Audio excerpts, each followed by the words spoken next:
The Awakened Warrior. Creating an Enlightened Society. Who am I?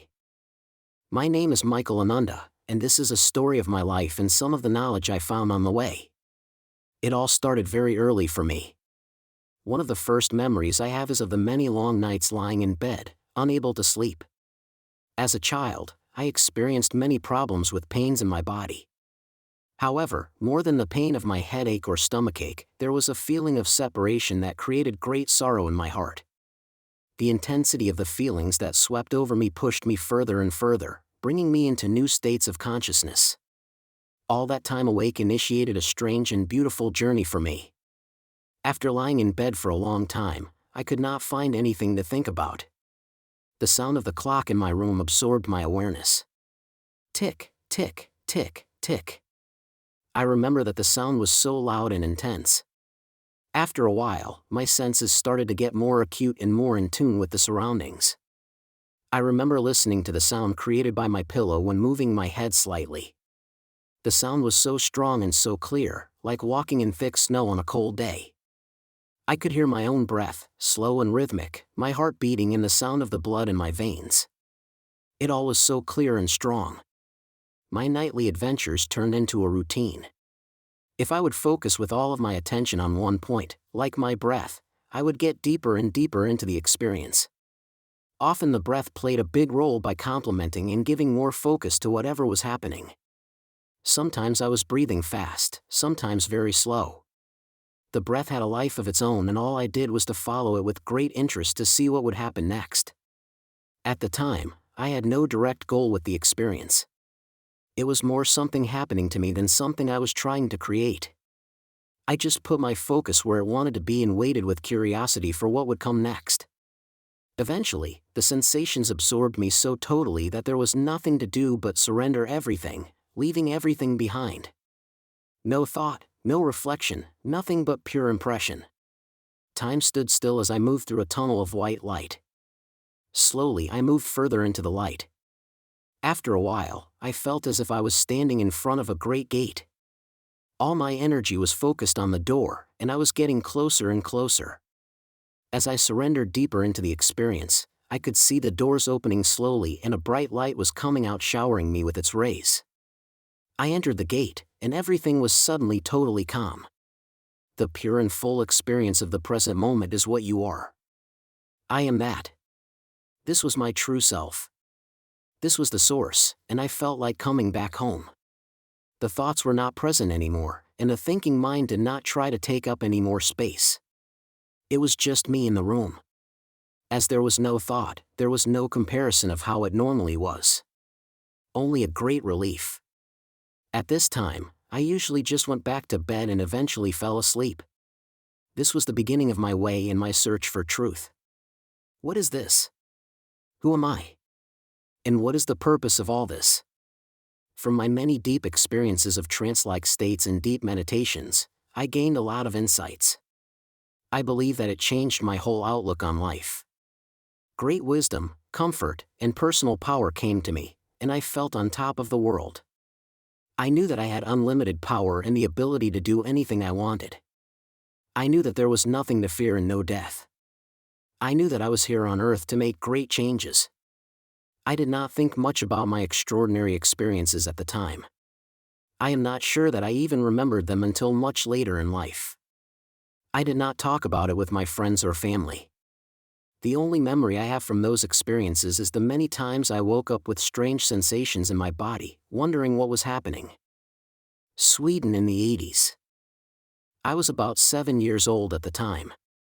A short blonde boy with an appetite for life and a smile on my face. I think I was quite an easygoing kid, open and curious about new things. I also had great confidence, thinking I was able to do anything. The year was 1986, and we had just moved to a new part of town. It was on the edge of Stockholm, the capital of Sweden. A whole new suburb was built on an old airfield surrounded by a pine forest with several lakes and a rolling terrain of bedrock outcrops. It was just next to one of the largest natural parks in the area. The architecture was also quite remarkable. The whole town was built from red bricks with a variety of 3 to 6 floor buildings with sharp roof angles. Each housing block had a courtyard with playgrounds and gardens.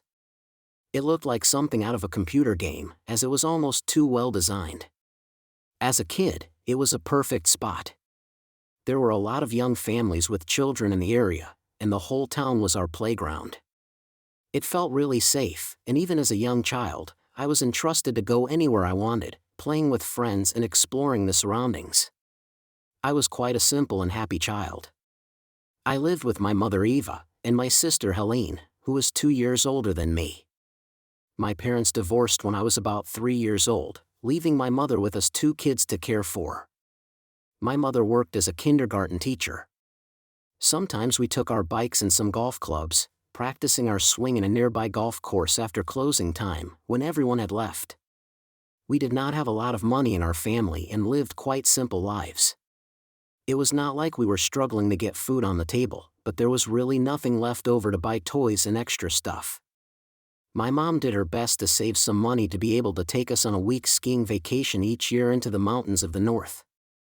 I loved skiing, and it was my element. Adventure, nature, and freedom. Take control of your mind with logic. I got my first computer at the age of 7. It was a Commodore 64, one of the first computers out there. At that time, it was quite rare to own a computer.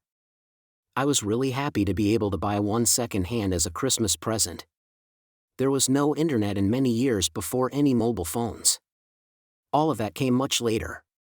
In my days, we did not use the computer in the same way as kids do now. First of all, everything was slow. To wait while a game was loading from tape could take several minutes, and when it was loaded, the gameplay and graphics were often very simple. I was not a very social boy, and I found comfort in spending long times by myself or with a selected few friends in front of the computer. It was, in a way, a protected environment away from society's negative influence. It was a time of peace. The computers were also more interesting at that time. It was all new, and the technology was quite simple and more intriguing to us. Even as children, we started to have an interest in how the games were built and how the hardware was operating. I guessed that the technology was not that advanced, and it felt possible to grasp the working behind the screen.